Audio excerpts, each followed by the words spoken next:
Nuotaikas Klonio gatvėje Garliavoje fiksuoja mano kolega Karolis Vaitkevičius. Labas, Karoli, jau nežinau kelintą kartą. Labas, Rasa, išties gal jau penktas.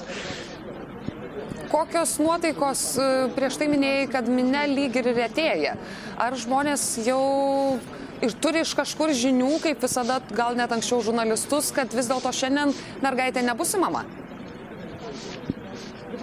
Na, iš ties, jokių žinių nėra, ar mergaitė šiandien bus įmama ar ne, bet...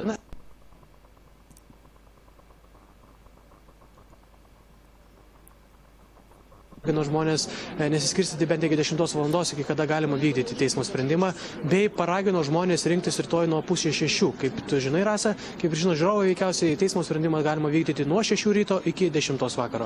Rasa?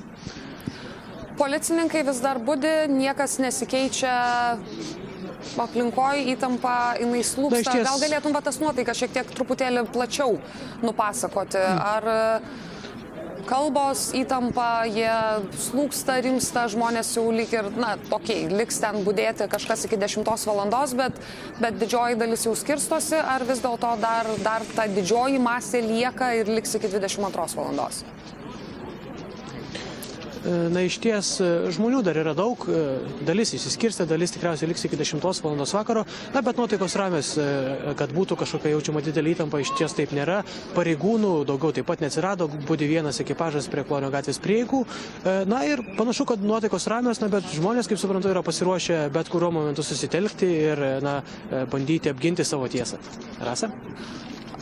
Gal sukiodamasis tarp jų girdėjai, kokiais būdais jie bandys ginti tą tiesą? Ar jie blokuos įėjimus, ar jie kažkaip neleis įeiti policijos pareigūnam?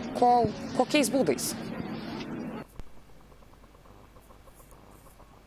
Per 3 valandas žmonės tiesiog visi subėgo prie kėdžių namų durų ir aš tiesą sakant sunkiai įsivaizduoju čia stovėdamas, kaip pareigūnai sugebėtų prasibrauti pro tokią tirštą minią. Iš ties reikėtų kviesti didelį pastiprinimą. Tai manau, kad esant reikalui žmonės būtent tai bandytų sutrukdyti įvykdyti teismo sprendimą. Rasa? Ačiū, Karoli, tau už šias naujienas. Mes dar su tavimi susisieksime kitą pusvalandį, jei tu nesusisieksi su mumis su aktualesnėmis žiniomis.